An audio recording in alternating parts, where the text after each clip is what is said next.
वासुदेवाय हरये परमात्मने प्रणतक्लेशनाशाय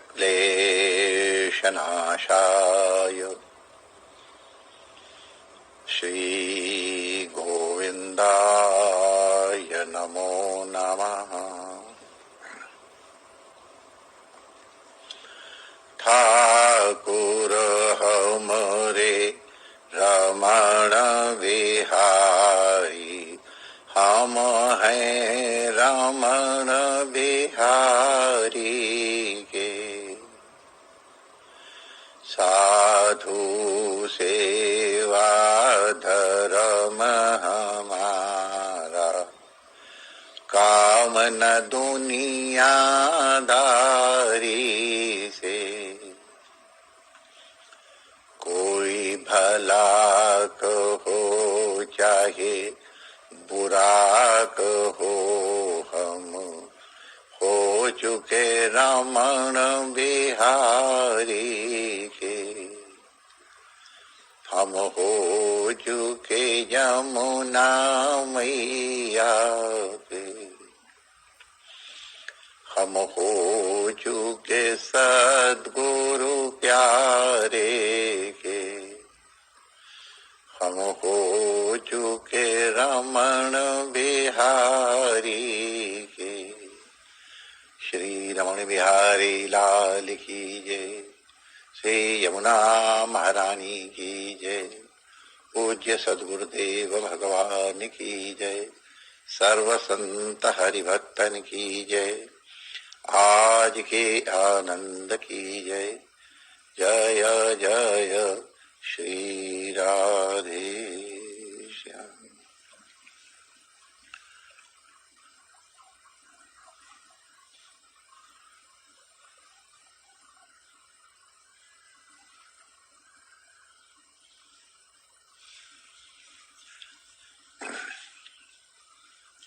नारायण नारायण नारायण नारायण।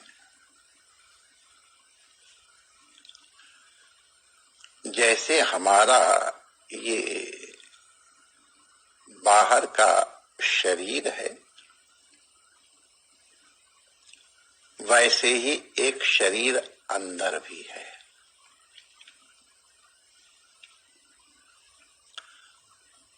अंदर के शरीर को बाहरी शरीर ने आवृत कर रखा है, ढक रखा है। क्योंकि ये बाहर से दिखाई पड़ता है तो इसको स्थूल शरीर कहते हैं, और जो अंदर का शरीर है उसको सूक्ष्म शरीर कहते हैं। दोनों हैं ही हमारे शरीर और हमारे ऊपर आरोपित हैं, लेकिन हमने उनके साथ तादात्म्य बना रखा है। हम अपने बाह्य शरीर को तो सुंदर बनाने की बड़ी चेष्टा करते हैं।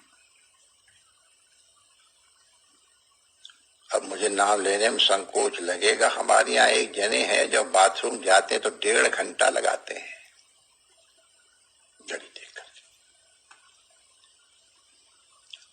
हम कभी कभी जब जाते हैं घरों में तो वहां ये प्रसाधन सामग्री देख करके हम तो चकरा जाते कि याद कैसे रहता इतनी चीजों का।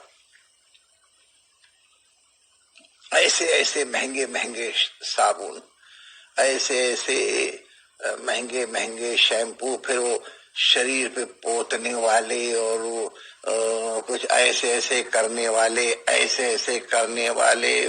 ये घंटों लगता माय डियर। इसके विशेषज्ञ भी होते हैं। आप लोग तो सब मालूम, हम बल्ले हो, हम आश्चर्य कर रहे हैं।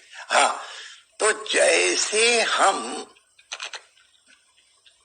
अपने इस स्थूल शरीर को सुंदर बनाने की पूरी चेष्टा करते हैं, अगर कोई थोड़ी बहुत असुंदरता होती है वो, अब मैंने हम नाम तो किसी का नहीं ले रहे हैं, एक लड़की के यहाँ पे थोड़ा थोड़ा सांवला सांवला सा शेड था, पिगमेंटेशन होता। अब उसको छिपाने के लिए उसके पिता को अमेरिका से कोई खास क्रीम लानी पड़ती थी, जिससे उसका वो पिगमेंटेशन दिखाई न पड़े और वो आवृत हो जाए। माने अगर कुछ थोड़ा सा दोष है तो उसको दूर करने के लिए इतना प्रयास। इसी तरह भैया, जैसे बाह्य शरीर को चमकाने की कोशिश करते हो ना, सुंदर बनाने की कोशिश करते हो, उसी तरह अपने सूक्ष्म शरीर को भी सुंदर बनाने की कोशिश करो। सूक्ष्म शरीर में जब क्रोध किसी को आ जाए तो देखो क्या दशा होती है। आंखें लाल लाल हो जाती हैं। हमारे यहाँ हमारी कुटिया में एक बार एक काला सांप आ गया था, बड़ा बड़ा सुंदर, बहुत ही सुंदर, एक चौड़ा फन उसका, एकदम लाल लाल आंखें। उसका सौंदर्य हम अब तक नहीं भूल पाए हैं, बहुत प्यारा। लेकिन जब क्रोधी आदमी देखता है तो सांप की तरह उसकी आंखें लाल लाल हो जाती हैं। वो झपटने चाहता है किसी को मारने के लिए, शरीर कांपने लगता है। अरे मुंह से न जाने कैसी कैसी आवाजें निकलने लग जाती हैं। ये सांप कहीं बाहर से नहीं आता है, हमारा सूक्ष्म शरीर ही सांप बन जाता है। ये सब आकृतियां चेहरे पे दिखाई पड़ने लगती हैं। हमारे भारत में पुस्तकों की बहुत बड़ी संपदा रही है। नालंदा विश्वविद्यालय, उसके पुस्तकालय की आग तो महीनों तक जली है, इतनी पुस्तकें थी। सरस्वती भवन पुस्तकालय हमारे संस्कृत विश्वविद्यालय वाराणसी में है। ऐसा अद्भुत संग्रह है कि हम क्या बताएं। उसकी कुछ पुस्तकें बड़े अच्छे ढंग से चोरी हुई हैं। ये हमको कहना नहीं चाहिए, लेकिन निकल गया तो निकल गया। उसी तरह चलो, एक दक्षिण में जहां बृहदीश्वर शिव जी का मंदिर है, तंजौर, तंजौर में एक अद्भुत पुस्तकालय है। हमारे विचार से तो उसमें 50,000 पुस्तक माने ताड़पत्र पे तमिल लिपि में लिखी हुई पुस्तकें जो अभी तक प्रकाशित नहीं हो, अद्भुत है। तो उसमें एक पुस्तक बनी हुई है, लिखी हुई है, तो उसमें कुछ चित्र बने हुए हैं। अब देखो उन लोगों को हमारे कितने वो गुणी लोग रहे हैं कि वो कहते हैं एक तरफ मनुष्य की भावना के अनुरूप चित्र बना और एक उसकी सूरत कैसे हो जाती वो चित्र बना है। जैसे मनुष्य कभी चिंता में हो तो चिंता में कैसे मुंह लटका के बैठ जाता है, तो एक तरफ चिंताग्रस्त मनुष्य का मुंह बनाया हुआ है और एक तरफ गधे का चित्र बना हुआ है कि जैसे गधा मुंह लटकाए रहता है वैसे चिंताग्रस्त फालतू मुंह लटकाए रहता है। क्रोध में कैसा आंखें निकल आती हैं और सब। इधर की तरफ सांप का चित्र बना हुआ है। जब मनुष्य लोभ के पाश में बंध जाता है और किसी की हानि पहुंचा करके अपना लाभ करने का प्रयास करता है, कैसे कैसे षड्यंत्र होते हैं। अब ये तो आप लोग जानते ही हैं। उसका षड्यंत्र का प्रोग्राम बनाते हुए व्यक्ति का चेहरा भेड़िया का जैसा हो जाता है। अगर शंका करने लग जाए तो उसका चेहरा कौवा की तरह हो जाता है। कौवा जब कभी किसी को जैसा वैसा या दूसरी तरह का दिखाने की कोशिश करता है तो बगुले का जैसा चेहरा उसका बन, ऐसा बना हुआ उसमें देखने लायक है। अरे उधर क्यों देखो, अपने ही आसपास देख लो ना, आप अपने आप को देख लो। कहाँ जाओगे? तंजौर पुस्तकालय में तुमको घुसने के लिए बड़ा प्रयास करना पड़ता, करना चाहिए, बड़ी सुरक्षित निधि रखने लायक है।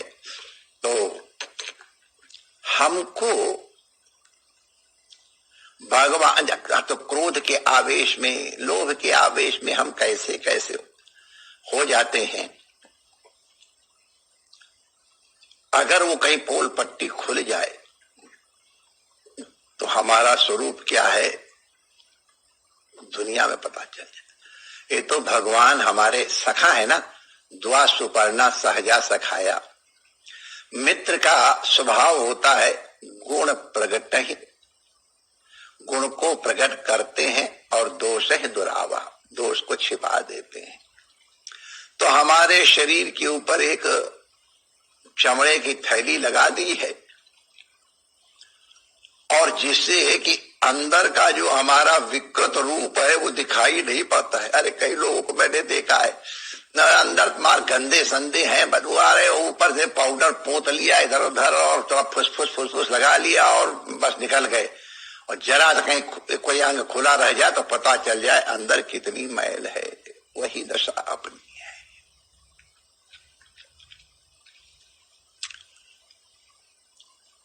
अगर कहीं मन को स्वतंत्र छोड़ दिया जाए ना कि तेरे मन में जो आ रही है वो कह दे, जो तेरे मन में आ रही वो कर, कहते ना आज चाहो तुमको जो कहना सो कह लो चलेगा। हमारे पूज्य आचार्य रजनीश जी ने एक बार अपने कैंप में इस तरह का अवसर लोगों को दिया था।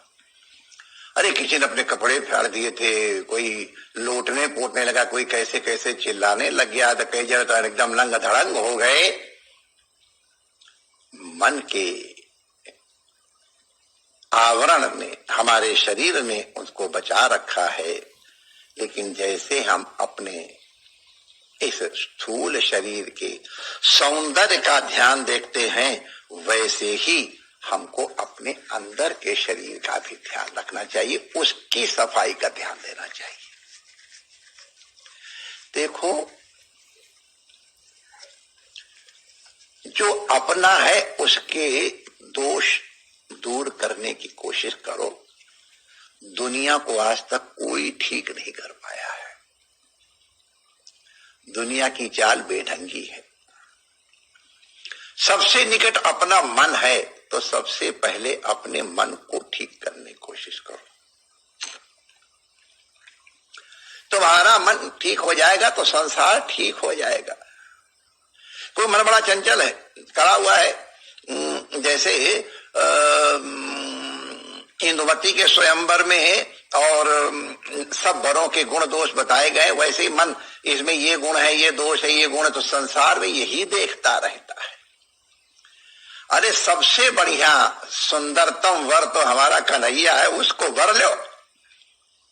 ऐसे वर के वरू जो मरे और जो जन्मे मर जाए, ऐसे वर को मैं वरू जो मेरो चूड़ लो अमर है जाए। तो कृष्ण के साथ अपने मन को जोड़ दो। संसार को कोई सुधार नहीं पाया है। हमारे गुरु महाराज ने हमको एक कथा सुनाई थी, ये हमारे और आपके समझने की है। एक राजा जंगल में गया और जंगल में गया तो उसको जंगल में कांटे लगे। धूप के कारण बड़ा परेशान हुआ।